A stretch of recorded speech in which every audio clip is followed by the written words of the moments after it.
Hello, everyone, and welcome back to English in Advance, the best place for you to take your English skills to the next level. I am your host, Jessica, and I am so excited to have you here with me today for this very special episode. Today, we are not just going to talk about English, we are going to live it, breathe it, and really master it together in a B1 to B2 English-speaking masterclass. This episode is designed specifically to be your easy daily listening practice to improve English fluency. So I want you to get comfortable, maybe grab a cup of coffee or tea, and just listen. If you can, try to repeat some of the phrases I say out loud when I ask you to, because that is the secret to muscle memory and confidence. We are going to dive deep into how to sound more natural, how to stop translating in your head, and how to use the kind of vocabulary that makes native speakers stop and think, wow, this person speaks English well.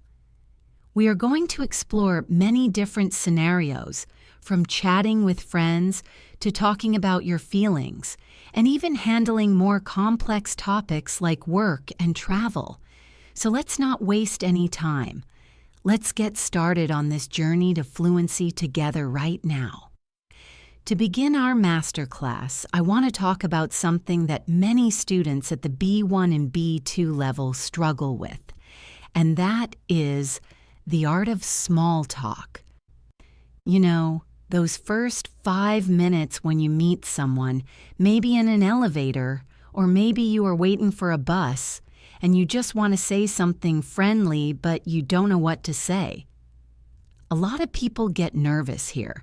They think they need to say something profound or incredibly intelligent, but actually, small talk is not about the information. It is about the connection. It is about the vibe. So imagine you walk into your office on a Monday morning. You see a colleague. Let's call him Mark. You want to be friendly. Instead of just saying nothing or looking at your phone, you can say, "Good morning, Mark. How was your weekend?"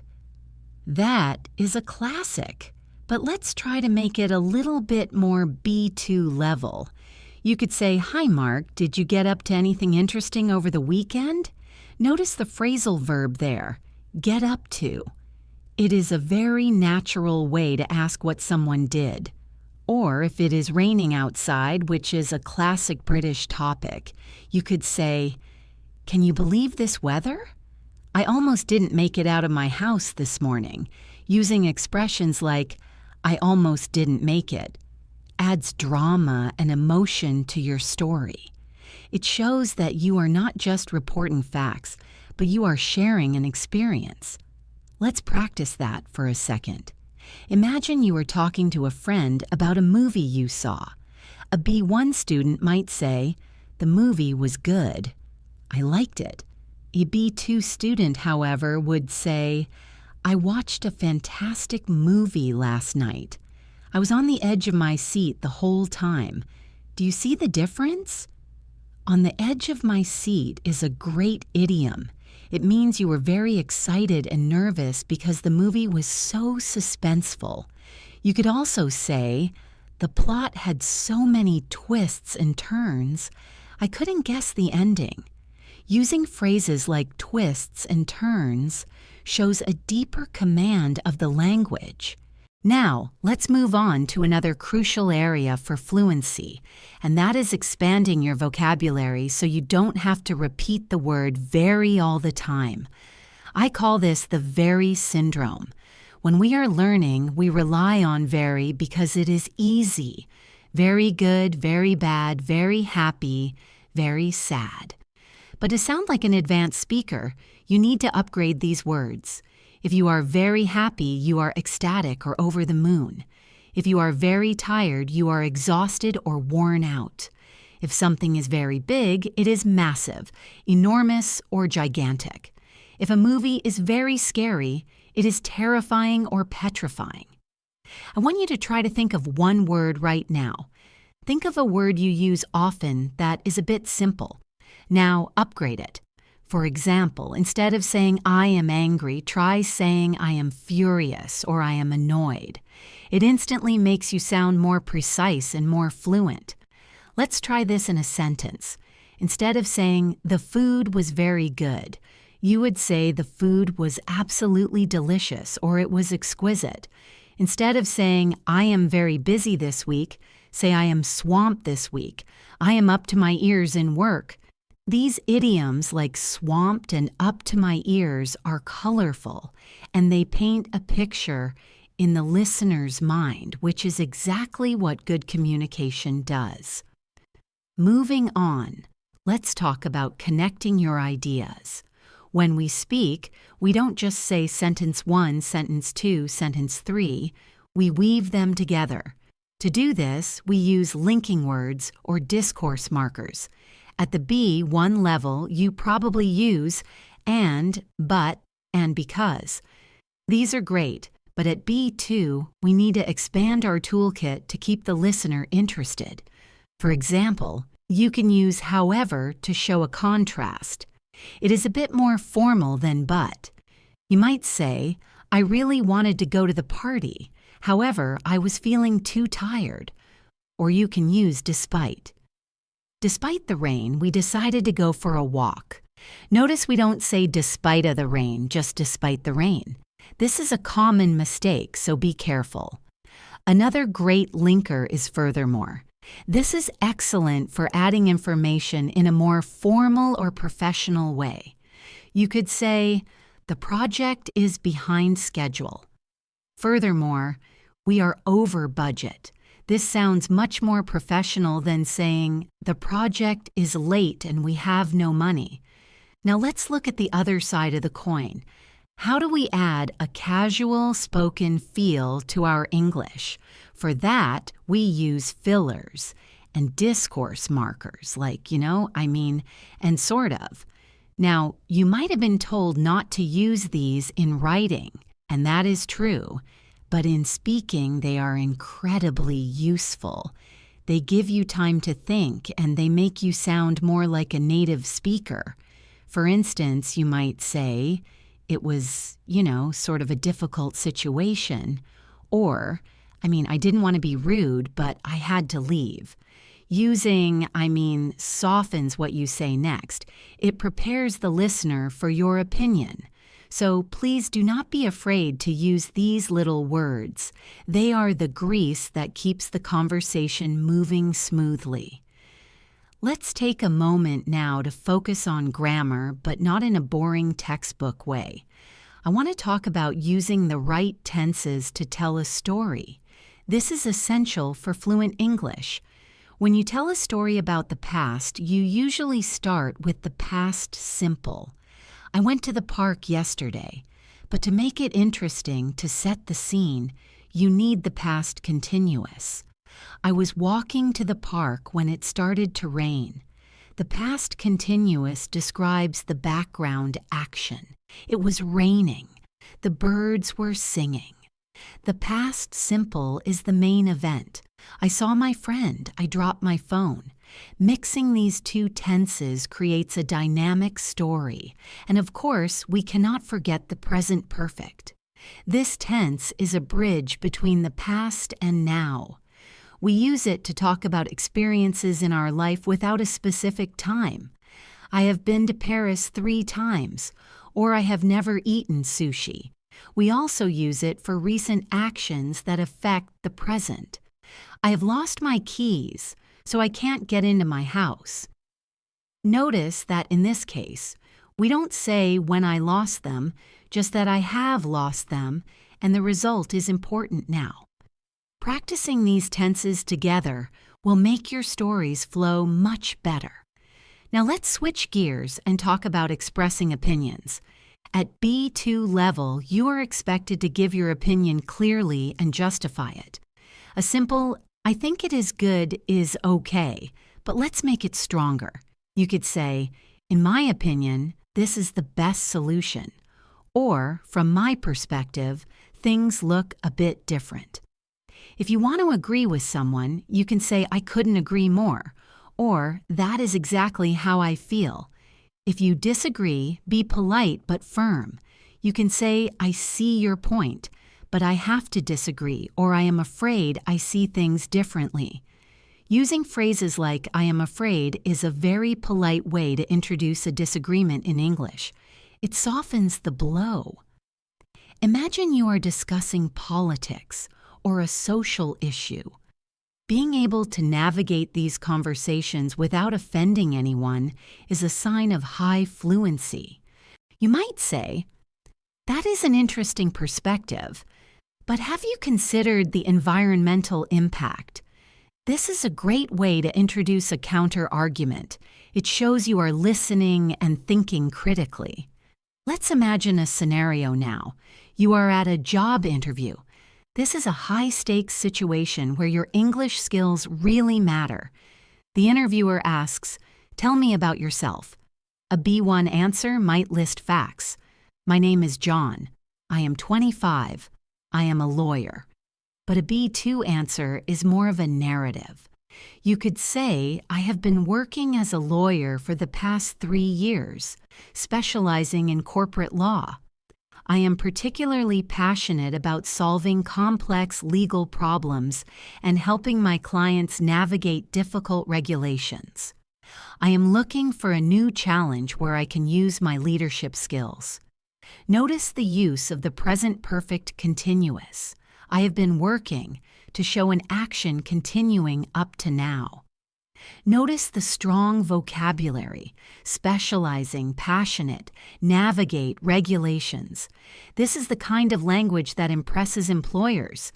And if they ask you about your weaknesses, don't just say, I am lazy.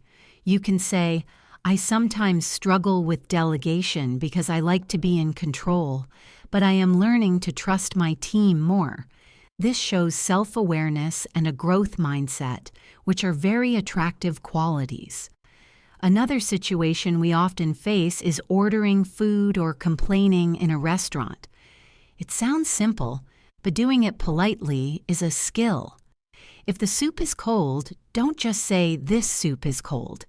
You can say, excuse me, I am afraid this soup is a little cold. Could you possibly warm it up for me? The magic word here is possibly. It makes a request sound much softer and more polite. Using I'm afraid also softens the complaint. It is not an accusation. It is just a statement of fact. And if the waiter fixes it, you can say, thank you so much for your help. I really appreciate it. Showing gratitude is just as important as making a complaint. Now, I want to give you some tips on pronunciation because good fluency isn't just about words and grammar. It is about how you sound. One of the biggest keys to sounding like a native speaker is the schwa sound. This is the most common sound in English. It is a very weak sound. It is found in unstressed syllables. For example, in the word about, the A is a strong sound, but the OUT becomes a schwa. Bout. In the word banana, it is boo-nun, ha. Most students try to pronounce every syllable clearly ba-na-na, but that sounds robotic. To sound fluent, you need to swallow those unstressed vowels. Turn them into the schwa. It gives English its rhythm. So when you are listening to this podcast, try to hear that weak sound. It is everywhere. Another tip is sentence stress. We stress the most important words in the sentence, usually the nouns and main verbs. So in the sentence, I never said she stole my money, the meaning changes depending on which word you stress. If you stress never, you are denying saying it. If you stress she, you are implying someone else stole it. Playing with stress is what creates emotion and meaning in your speech. Let's practice a bit of listening and shadowing now. I am going to say a sentence, and I want you to repeat it in your mind, or out loud if you can, trying to copy the rhythm. Here we go. I was wondering if you could help me with something. Did you notice how the was wondering flows together? It almost sounds like I was wondering. This is called connected speech. The sounds blend into each other. Native speakers do not say, I was wondering. They link the words. Practicing this linking will make you sound much smoother. It will help you get rid of that choppy, stop-start feeling that many learners have. Now let's talk about learning strategies. How can you continue improving after this podcast ends? One of the best things you can do is to change the language on your phone or your computer to English. It is a simple change, but it forces you to think in English every day. You will learn words like settings, privacy, notifications, and delete just by using your phone. Another strategy is to keep a diary or a journal in English. You don't have to write much. Just 3 sentences a day about what you did, how you felt, or what the weather was like. This gets you used to writing about your daily life, which is what you will talk about in conversations. And of course, listen to as much English as you can. Listen to music, watch movies with English subtitles, or listen to podcasts like this one. But don't just listen passively. Listen actively. Try to catch new words. Ask yourself, why did they use that tense? How did they pronounce that word? I also want to encourage you to talk to yourself. It might sound funny, but it is a great technique. If you are cooking dinner, narrate what you are doing. Now I am chopping the onions. Next, I will put them in the pan. If you are in the shower, have a conversation with an imaginary person. Imagine what you would say to your boss if you asked for a raise. Practicing these low-stakes situations when you are alone prepares you for the real conversations when they happen. It builds your confidence because you have already said the words before. Let's look at some phrasal verbs now, because these are the heartbeat of spoken English. You might know the single word vocabulary, but native speakers use phrasal verbs constantly. For example, instead of continue, we say carry on. Instead of discover, we say find out. Instead of cancel, we say call off. Let's make some sentences. I need to carry on working even though I am tired. When did you find out about the surprise party?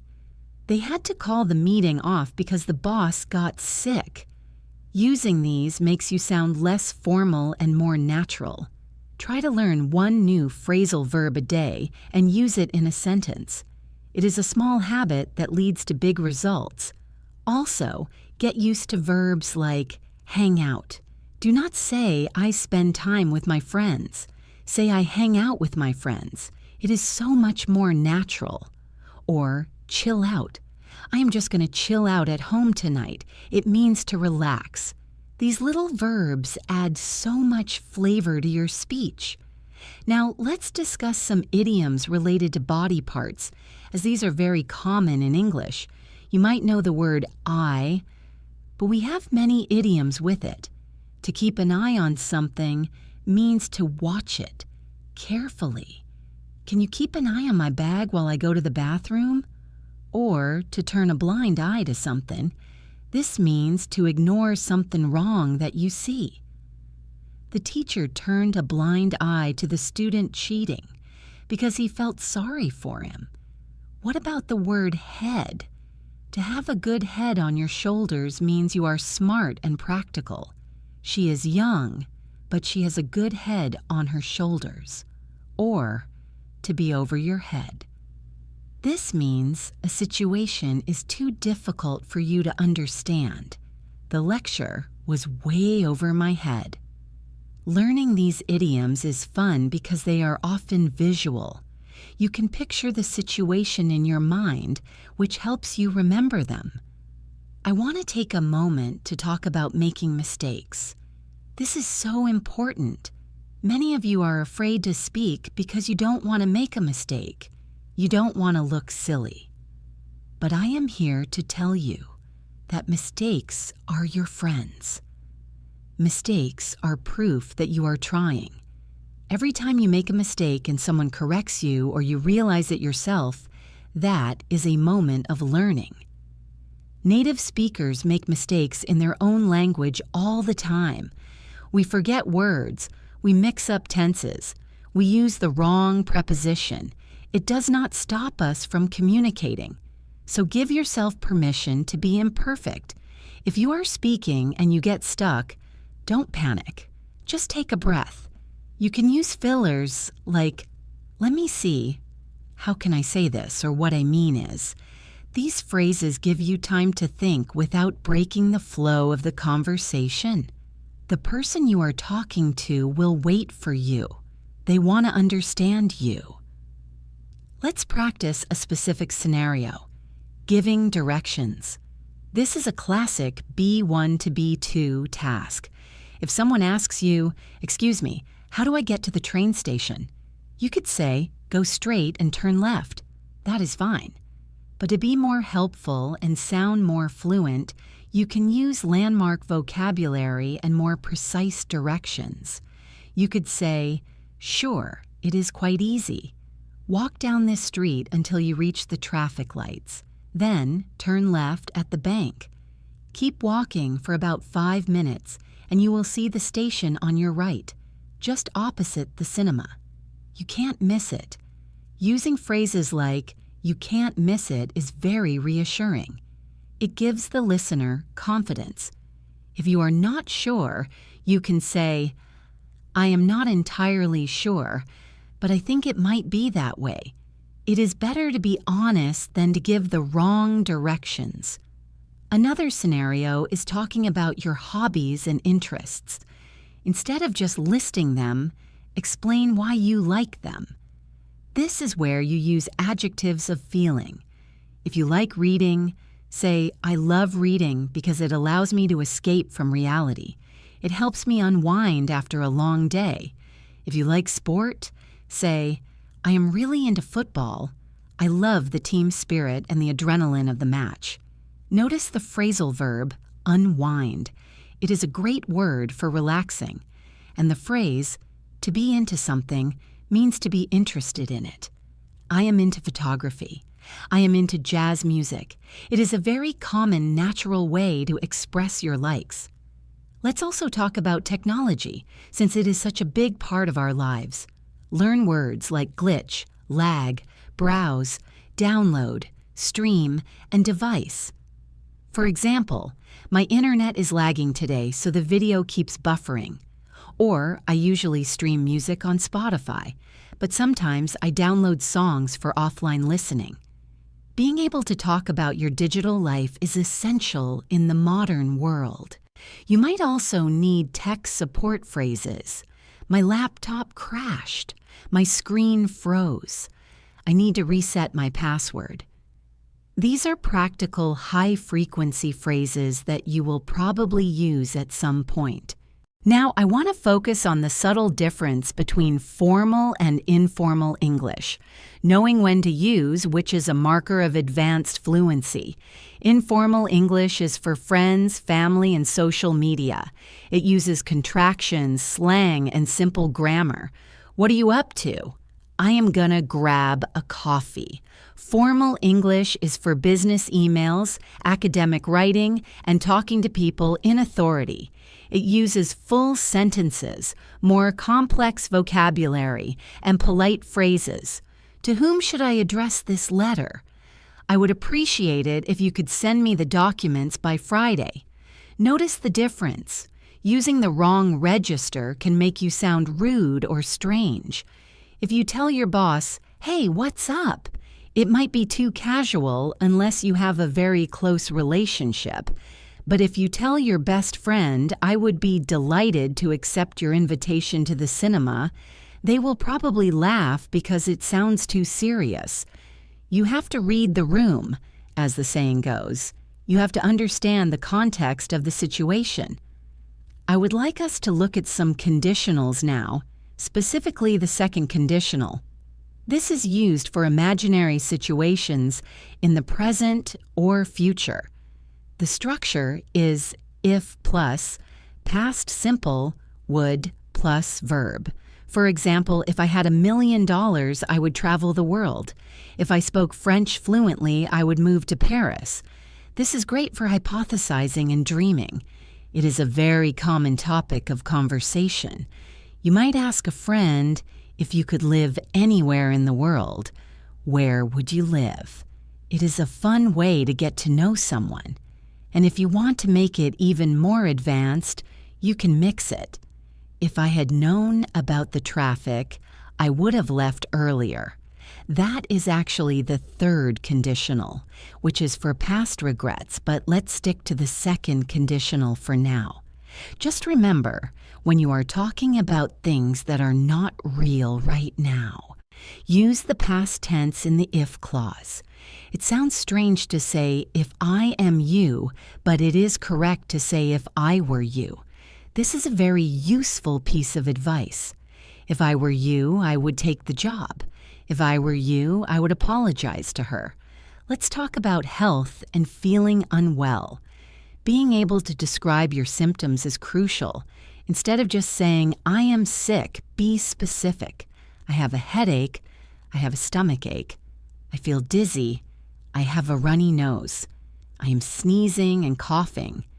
You might say, I think I am coming down with a cold. This means you are just starting to get sick. Or, I am feeling a bit under the weather today.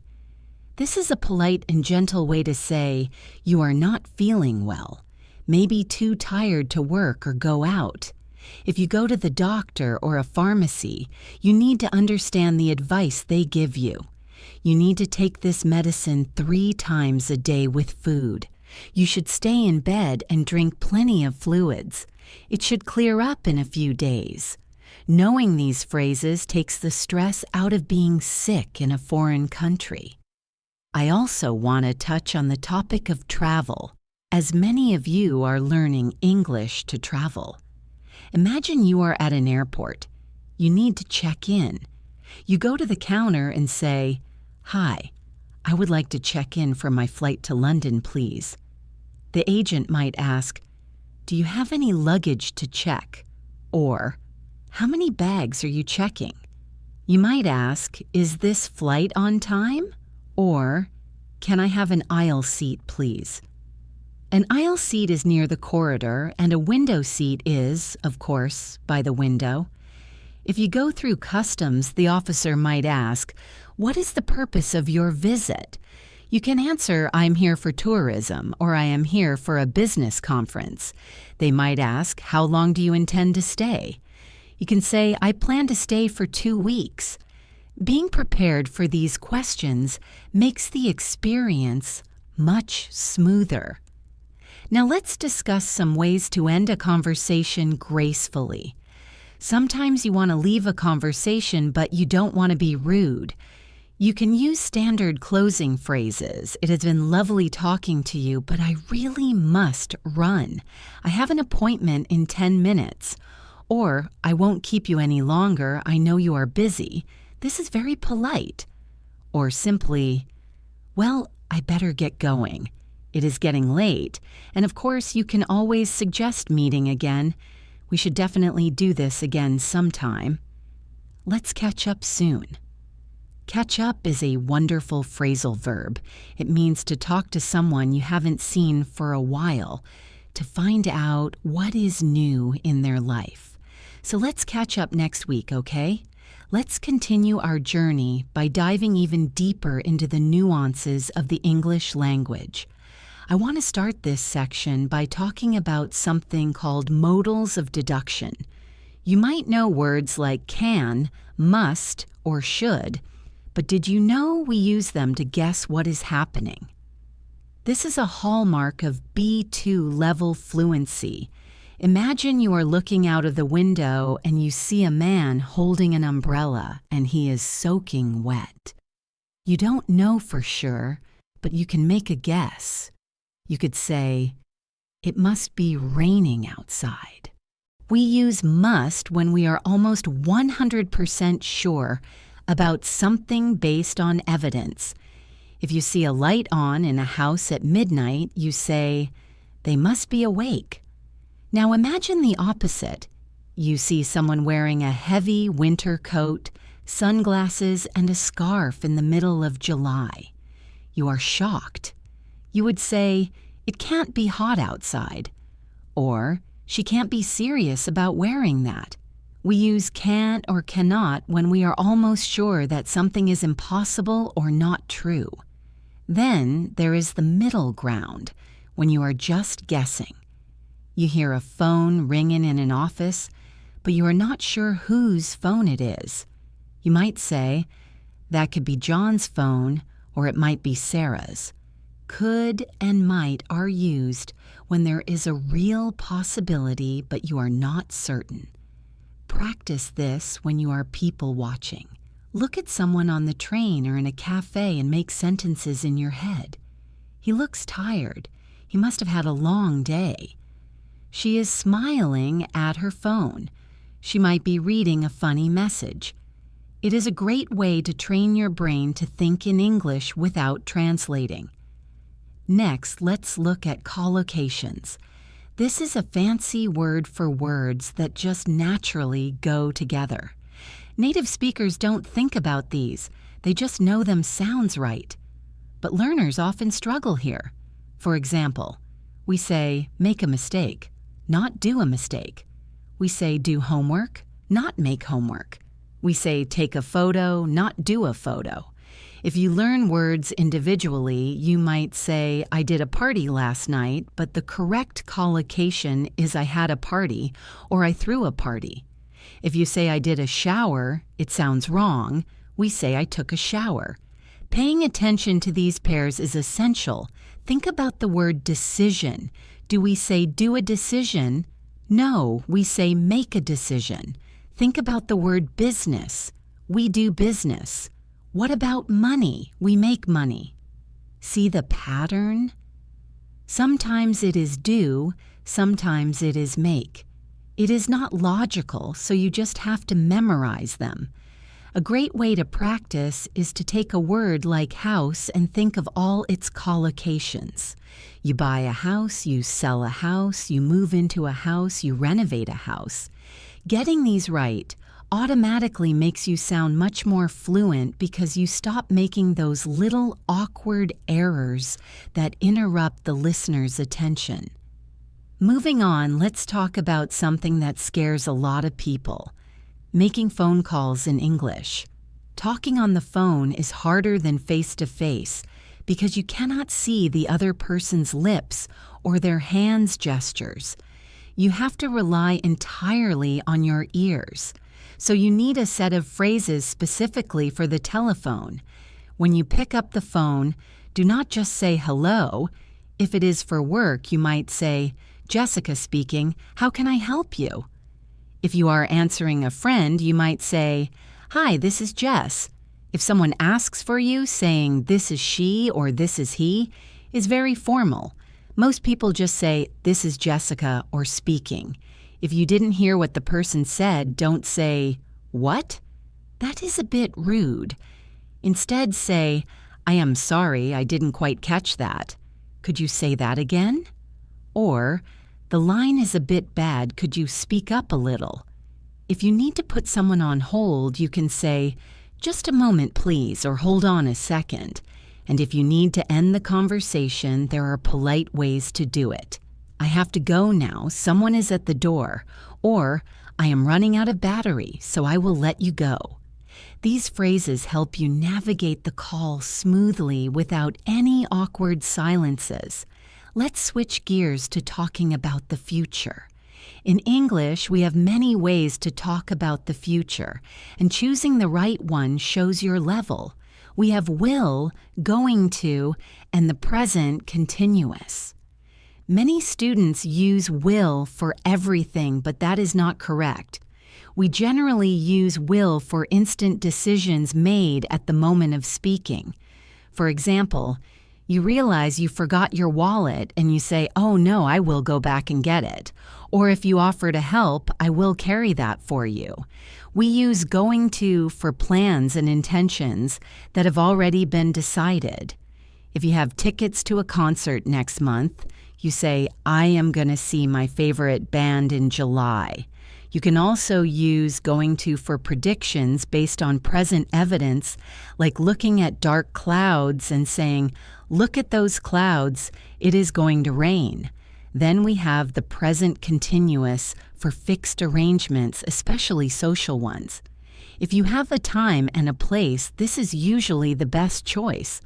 Instead of saying, I will meet you tomorrow, which sounds a bit vague, say, I am meeting you at the cafe at 5 o'clock. It sounds definite and organized. Mixing these correctly shows that you understand the subtle differences in how English speakers view time and planning. Now, I want to focus on building your vocabulary through word families. This is a shortcut to learning more words faster. Instead of learning every new word as a separate piece of information, learn the root and then learn how the word changes. For example, take the word happy. That is the adjective. The noun is happiness. The adverb is happily. The opposite is unhappy. If you know the root, you can often guess the meaning of the other words. Take the verb decide. The noun is decision. The adjective is decisive. The person is a decision maker. If you can say, I need to decide, you can also say, I need to make a decision, or I need to be decisive. See how one word becomes four? Another example is success. Success is the noun. Succeed is the verb. Successful is the adjective, and successfully is the adverb. He succeeded in his mission. It was a successful mission. He completed the mission successfully. Practicing these patterns helps you fill in the gaps in your sentences. If you are trying to say something but you can't remember the exact word, maybe you know another part of the word family, and that can help you communicate your meaning. Let's talk about pronunciation again, specifically intonation. Intonation is the music of the language, the way your voice goes up and down. In English, intonation actually changes the meaning of what you say. For example, take the word really. If you say it with a rising intonation, really, it means you are surprised or you are asking for more information. But if you say it with a falling intonation, really, it means you are skeptical or you don't believe the person. It is the same word but two completely different meanings. Another example is saying thank you. If you say it flat, thank you, it can sound rude or ungrateful. If you say it with a smiling intonation, thank you, it sounds sincere and warm. We also use intonation to check if someone agrees with us. We might say, it is a beautiful day, isn't it? If your voice goes up on isn't it, you are genuinely asking a question. If your voice goes down, you are just confirming what you both already know, like saying, nice weather, right? Being aware of these ups and downs makes you a much more interesting listener to talk to because it adds emotion and personality to your speech.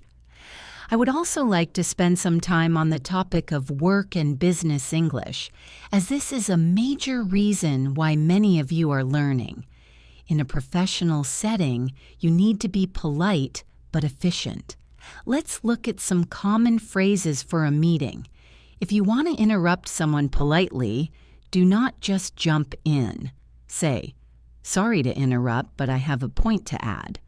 Or, can I just come in here for a moment? If you want to agree with a colleague, you might say, I completely agree with you on that point. Or, that is a valid point, and I think we can take it further. If you disagree, be very careful. You could say, I see what you mean. However, I have a different perspective. Or, I am not sure that would work in practice because giving a reason after you disagree is crucial. It shows you are not just being negative, you are being constructive. At the end of the meeting, you might say, to sum up, we need to finish the report by Friday. To sum up is a great phrase for summarizing. Another vital skill in the modern world is describing trends and changes. This is useful if you are in business, or if you are taking an exam like IELTS, or even if you are just talking about how prices have changed. We often talk about things going up or going down, but instead of go up, we can use increase, rise, climb, or soar. Soar is very strong. It means to go up very quickly, like a bird. Prices have soared recently. Instead of go down, we can use decrease, fall, drop, or plummet. Plunge and plummet are strong verbs for going down very fast. The stock market plummeted yesterday. If a number stays the same, we use remain stable, stay constant, or level out. We can also use adjectives to describe the speed. There was a gradual increase. There was a sharp rise. A sharp rise happens fast. A gradual rise happens slowly. Using these precise verbs makes you sound like an expert when you are talking about statistics or changes over time. Now let's discuss how to politely refuse or say no. This is a social skill that many learners find difficult because they don't want to be rude. In English, we rarely just say no. We usually soften it with an explanation or an alternative. If a friend invites you to a party but you are tired, you could say, "I would love to come, but I have had a really long week and I just need to rest tonight." I appreciate the invite, though. If your boss asks you to work late but you have plans, you can say, "I am sorry, but I already have a family commitment this evening. Is it possible to do it tomorrow instead?" Using phrases like, "I would love to, but," or "I'm afraid I can't because," makes the rejection much softer. It shows that you value the relationship even though you are saying no. If you are buying something and a salesperson is pushing you, you can say, "I will think about it. Thank you." It is a polite way to walk away. Let's also look at some common similes. Similes compare two things using the word like or as. Native speakers use these all the time to be descriptive. You might hear, "He is as busy as a bee," or "She slept like a log." A log does not move, so it means she slept very deeply. You might say, "I have been working like a dog all day." It means working very hard. If someone is very proud, you might say, "He is as proud as a peacock." These phrases add color and humor to your English. You don't need to memorize hundreds of them, but knowing a few common ones will help you understand movies and conversations better. And when you use them, they show that you are comfortable with the playful side of the language. Try to use one today. Maybe you feel as fresh as a daisy after a good sleep, or you are as hungry as a wolf because you missed lunch. I want to touch briefly on British and American English differences. Since English in Advance aims for international English, it is good to be aware of both. Sometimes the vocabulary is different. In the US, people take the elevator. In the UK, they take the lift. In the US, they take the subway. In the UK, they take the underground or the tube. In the US, they eat cookies and chips. In the UK, they eat biscuits and crisps. But please don't worry about this too much. Mixing them is fine. Everyone understands both. However, spelling can be different. Words like color or flavor in the US are spelled color and flavor in the UK. Words like center or theater in the US are center and theater in the UK. The pronunciation is different too, but as long as you are clear, your accent doesn't matter. Whether you sound like you are from New York or London, the most important thing is that you can communicate your ideas effectively. So listen to different accents and get used to the variety. It will make you a better global citizen. Let's practice a scenario where you are giving advice. This is a very common function in conversation. If a friend comes to you with a problem, you want to help. You can start by saying, "If I were you, I would," which we practiced earlier.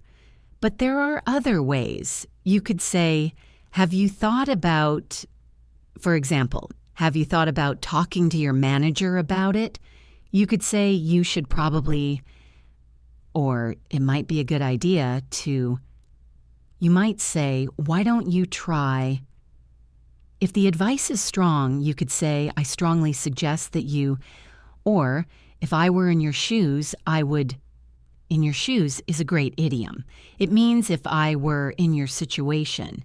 Being able to give good advice shows empathy and intelligence. It is a way of connecting with people on a deeper level. Now let's talk about feelings and emotions in more detail. We know happy and sad, but what about the emotions in between? If you are worried, you might feel anxious or uneasy. If you are confused, you might feel baffled or puzzled. If you are excited, you might be thrilled or ecstatic. If you are angry, you could be furious, annoyed, or irritated. There's a whole spectrum of emotions. Being able to pinpoint exactly how you feel is a sign of high emotional intelligence and language proficiency. You might say, "I am not just sad, I am devastated because of the news." Or, "I am not just happy, I am relieved that it is finally over." Relieved is a great word for the feeling when a worry goes away. You could say, "I was apprehensive about the exam, but now I feel relieved." Using precise words like apprehensive and relieved makes your storytelling much more powerful. As we continue, I want you to think about your own personal goals. Why are you learning English? Is it for a job? Is it for travel? Is it to watch Netflix without subtitles? Keep that goal in your mind. Whenever you feel tired or discouraged, remember your why. Learning a language is a marathon, not a sprint. There will be days when you feel like you are not making progress. That is normal. It is called the plateau. But if you keep listening, keep speaking, and keep pushing, you will break through that plateau and reach a new level. Think of a child learning to walk. They fall down many times, but they get back up. You have to be like that child. Don't be afraid to fall. Just get back up and try again. Let's look at some prefixes and suffixes in a bit more detail because they are the keys to unlocking thousands of words. We talked about for not happy, unhappy. But there is also dis for disagree, dislike, disappear. There is im for impossible or immature. There is miss for misunderstand or mistake. Understanding these little bits of words helps you guess the meaning of new words. If you see a word you don't know, like react, and you see re at the start, it often means again. So react might mean to act again. If you see "tien" at the end of a word, it is usually a noun, like action, motion, creation. If you see "ly" at the end, it is usually an adverb, like quickly, slowly, happily. These patterns are everywhere. Train your brain to look for them. It makes reading and listening so much easier because you don't have to look up every word in the dictionary. Another important area is apologizing. We all make mistakes, and knowing how to apologize properly is vital. The simplest apology is, "I am sorry." But to make it stronger, you can add adverbs. "I am so sorry. I am really sorry. I am terribly sorry." If you want to apologize for doing something specific, you can use for or about. "I am sorry for being late. I am sorry about the mess." If you want to ask for forgiveness, you can say, "Please forgive me," or "Can you ever forgive me?" And if you want to make up for it, you can say, "Let me make it up to you." This means you want to do something good to balance the bad thing you did. I will buy you lunch to make it up to you. Apologizing is not just about the words, it is about the tone. Make sure your voice sounds sincere. I also want to give you some phrases for responding to good news and bad news. If someone tells you good news, like they got a promotion, you should sound enthusiastic. That is fantastic news. I am so happy for you. Congratulations. Well done. You must be thrilled. Matching their energy is important. If someone tells you bad news, like they lost their job, you should sound sympathetic. Oh, I'm so sorry to hear that. That is terrible news. Is there anything I can do? I am here for you. Being able to respond appropriately to the emotional situation is a high-level social skill. It shows you care and you understand the social rules of the language. Let's talk about some confusing verbs that look similar but mean different things. For example, say and tell. We say something.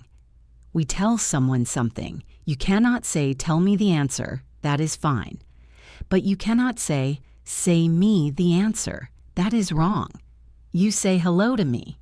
You tell me a story. Another pair is make and do, which we touched on. Make usually involves creating something new. Make a cake, make a friend, make noise. Do usually involves an action or a task. Do the laundry, do your job, do a workout. Then we have look, see, and watch. See is passive. It just happens to your eyes. I see a bird. Look is active. You are making an effort. Look at that bird. Watch is also active, but it takes time. Watch the bird flying. Watch a movie. Knowing these small differences stops you from making basic mistakes. Let's keep building momentum and look at some more advanced techniques that will make your speaking sound effortless. I want to start this part by looking at how to describe people in more detail. At the B1 level, you might say someone is nice or kind or maybe tall. But to reach B2, we need to be more specific about personality and appearance. When we talk about appearance, we can talk about build. Is someone well-built or slender? Maybe they are athletic. If someone looks very neat and tidy, we might say they are well-groomed. If they dress fashionably, they are stylish. But personality is where the real vocabulary challenge lies. Instead of saying someone is nice, you could say they are considerate, which means they think about other people's feelings. If someone always tells the truth, they are honest or trustworthy. If someone is easy to talk to and makes you feel comfortable, they are approachable. On the other hand, if someone gets angry easily, they are bad-tempered. If they think they are better than everyone else, they are arrogant. Knowing these precise words allows you to give a much clearer picture of the person you are talking about. You might say, my new colleague is incredibly reliable and hardworking, which is great, but he can be a bit reserved at times. Reserved is a perfect word for someone who doesn't talk much about their personal life. Now let's look at a grammar point that will instantly make your sentences sound more sophisticated, and that is relative clauses. These are clauses that start with words like who, which, where, whose, or that. They help us combine two short sentences into one longer flowing sentence. Instead of saying, I have a friend, he lives in New York, you can say, I have a friend who lives in New York. This is much better, but we can take it further. Imagine you are talking about an object. You say, I bought a new laptop. It is very fast. Put them together. I bought a new laptop which is very fast. Or, I bought a laptop that is very fast. We also use where for places. This is the restaurant where we met last year, and whose shows possession. That is the man whose car was stolen. Notice how using these clauses connect your ideas. It stops you from speaking in short, choppy sentences. It makes you sound like you are telling a story rather than just listing facts. Try to practice this when you are describing your family or your house. The room where I sleep is small. The brother who is older than me is a doctor. Moving on, let's talk about the passive voice. Many students avoid the passive voice because they find it confusing, but it is actually used very frequently in English, especially in more formal contexts, or when we don't know who did the action. In an active sentence, the subject does the action. The chef cooked the meal. In a passive sentence, the object becomes the subject. The meal was cooked by the chef. We use the passive voice when the action is more important than the person doing it. For example, in news reports, you often hear, "The bank was robbed yesterday. It doesn't matter who robbed it. The important fact is that the bank was robbed." We also use it in business and academic situations. The report was finished on time. The decision has been made. Notice we use was or is plus the past participle. So you can say, "My car was stolen," or "The email was sent by mistake." Being able to switch between active and passive shows that you have a strong grasp of grammar structure. I also want to focus on expressing hopes and ambitions. We all have things we want to achieve in the future. At B1, you might say, "I want to be a doctor." But at B2, we can use different structures to sound more determined.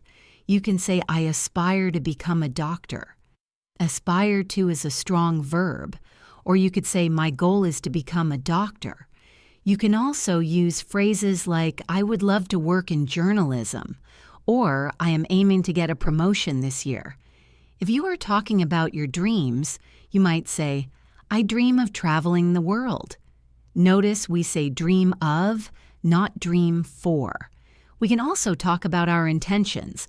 "I intend to study hard for this exam," or "I am planning to move to a bigger house next year." Using a variety of these phrases, aspire to, aim to, intend to, plan to, dream of, shows a rich vocabulary and a clear vision of your future. Let's shift to a topic that is very useful for socializing, recommending things. Whether it is a movie, a restaurant, or a book, we often tell our friends what they should try. Instead of just saying, "It is good," try giving a more persuasive recommendation. You could say, "You simply have to watch this movie. It is absolutely gripping." Gripping means it holds your attention completely. Or, "I highly recommend that restaurant. The food is out of this world." You might say, "If you like thrillers, you will love this book." I couldn't put it down. To not be able to put a book down means it is so interesting you can't stop reading. You can also warn people against things.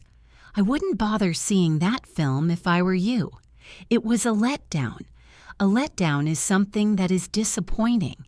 Being able to give strong recommendations and warnings makes you a valuable friend to talk to because you help others decide how to spend their time and money. Now let's look at describing places, specifically your hometown or a place you have visited. We often just say it is beautiful or big, but let's add some flavor. Is the city bustling with energy? Is the countryside peaceful and serene? Is the town picturesque?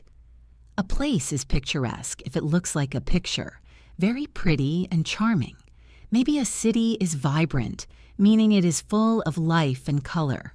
Or maybe it is polluted or congested, which means full of traffic and people.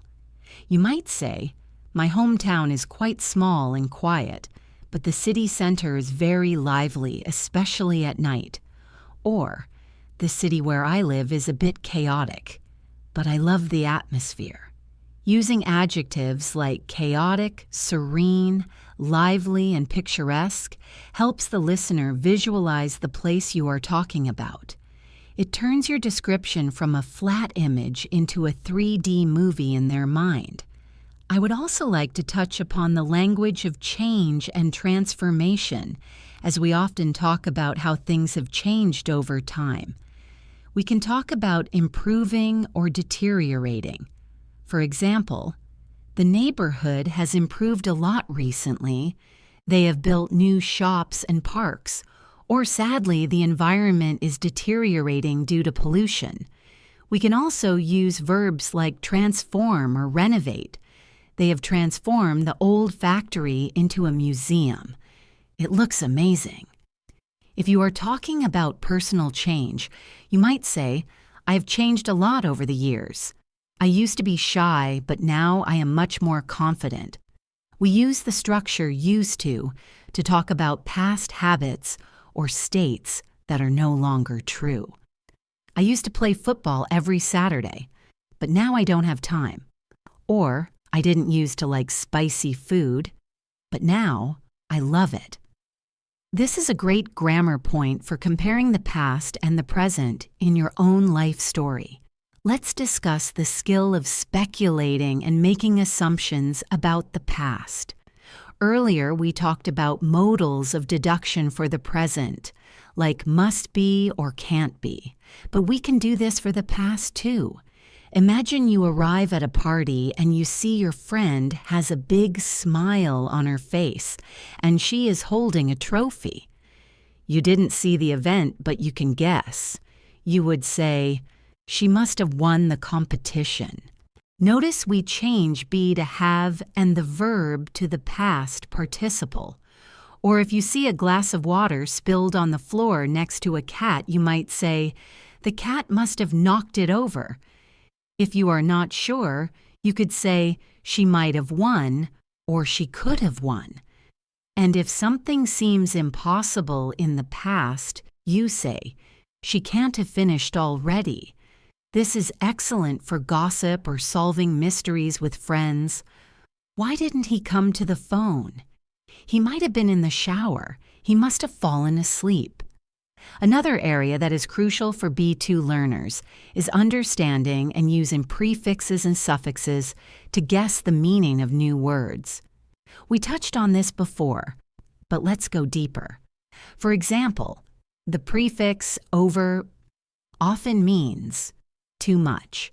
If someone is overconfident, they are too confident. If you eat too much, you overeat.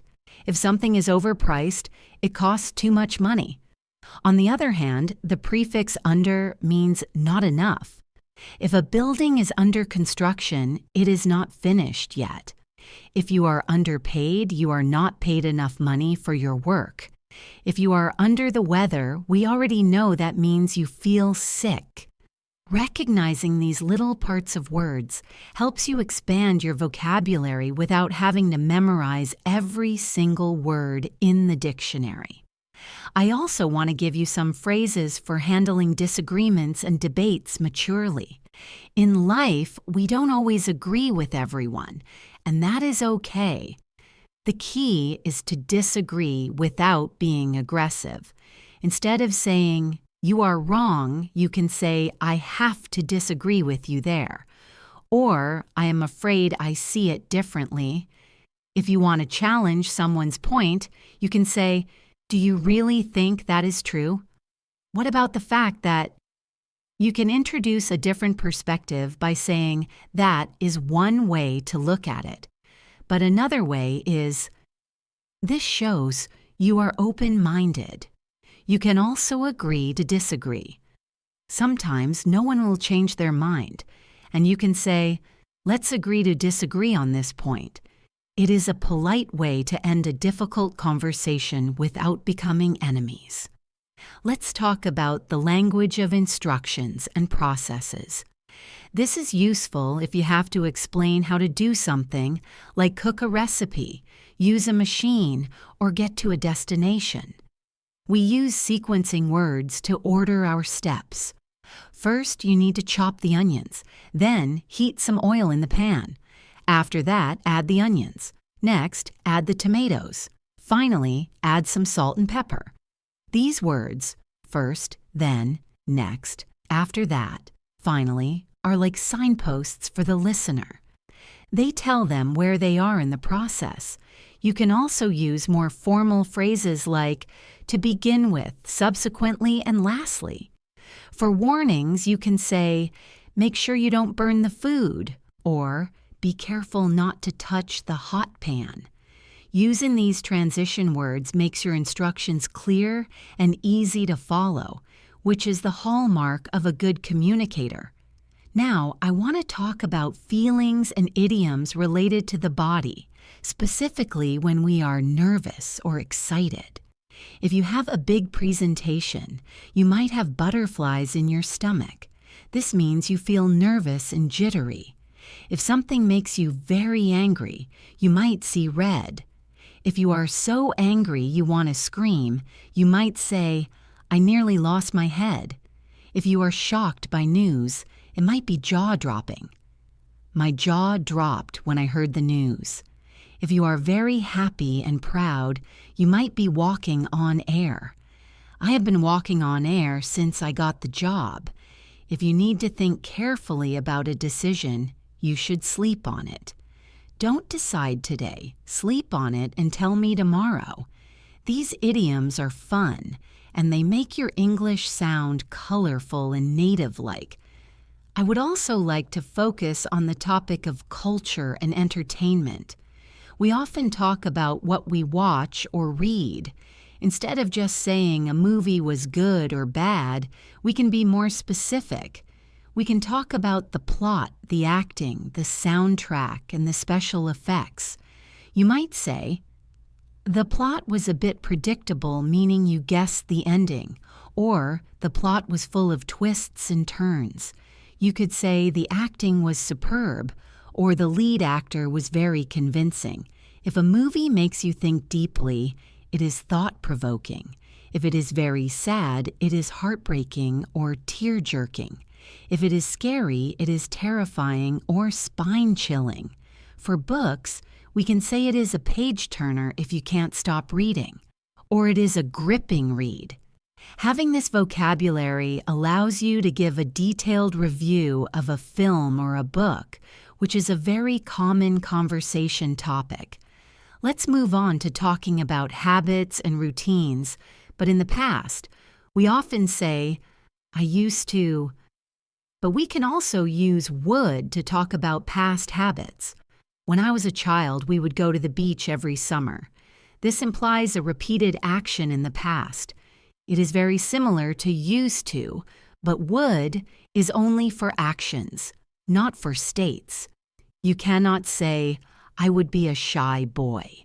You must say, I used to be a shy boy.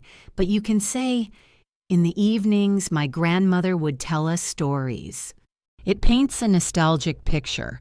It sounds very sweet and sentimental. You can say, we would play outside until the streetlights came on. It brings the past to life. Using would in this way adds a lovely narrative quality to your storytelling. Now, I want to discuss a very common verb, to get. This verb is famous for having many different meanings depending on the context. It is one of the most flexible words in English. You can get a letter, which means to receive it. You can get a bus, which means to take or board it. You can get hungry, which means to become hungry. You can get over a cold, which means to recover from it. You can get along with someone, which means to have a good relationship with them. You can get in touch with someone, which means to contact them. Because get is used so much, learning these phrases will make you sound much more natural. Instead of receive, say get. Instead of become, say get. It is the go-to verb for spoken English. So listen out for it. I need to get going. I got a new phone. We got lost. It is everywhere. Let's look at some phrases for clarifying what you mean. Sometimes you say something and you realize the other person didn't understand, or you didn't say it exactly the way you wanted. You can use phrases like, what I mean is, or what I am trying to say is, Or, to put it another way, for example, if you are explaining a complex idea, you might say, basically what I mean is that we need to save more money. Or if you want to be more precise, you can say, let me be more specific. Or, to be more precise, the meeting is at 9, not 10. These phrases give you a second chance to explain yourself clearly. They are very useful tools for communication. We should also talk about describing similarities and differences. When you compare two things, you can use similar, the same as, or different from. You might say, my phone is similar to yours, but mine is newer.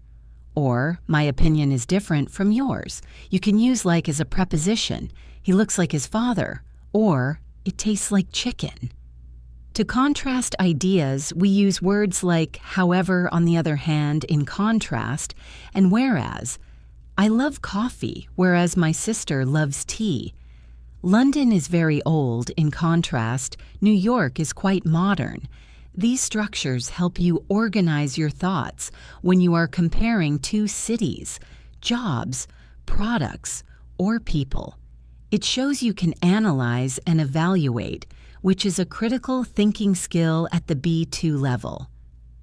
I also want to touch on the subject of education and learning.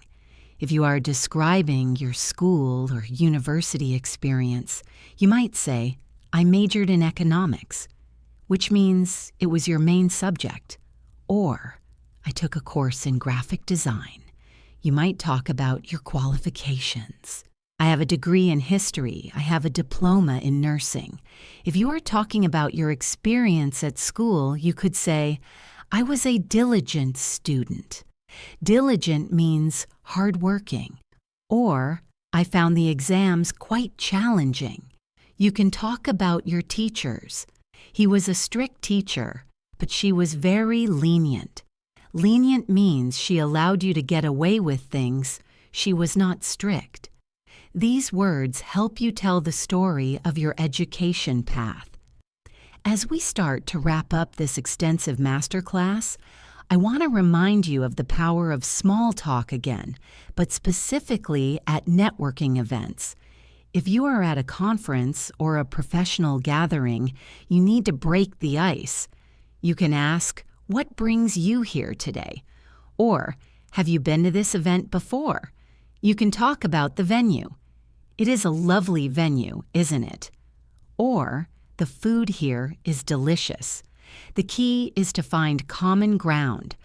Once you find a shared interest, you can move the conversation deeper. Oh, you work in marketing. So do I. Networking is all about making connections, and being able to start those conversations confidently in English is a superpower for your career. Finally, I want to leave you with some thoughts on mindset. Learning English is not just about memorizing lists of words. It is about changing who you are. When you speak a new language, you might feel like a different person. That is okay. Embrace it. Don't be afraid to mimic the sounds, the intonation, and even the body language of native speakers. The more you act like a fluent speaker, the more you will become one. Trust yourself. You know more than you think you do. When you are in the middle of a conversation and you get stuck, just take a breath. Smile. The person you are talking to wants you to succeed. They are not judging you. They are listening to your message. Thank you so much for listening to this long and detailed masterclass. I hope you found it useful and that your head is now buzzing with new words and ideas. If you enjoyed this episode, please do subscribe to English in Advance so you never miss a future episode. And if you have a moment, leave us a review. It helps other learners find us. Until next time, keep practicing, keep smiling, and keep advancing your English. Goodbye for now.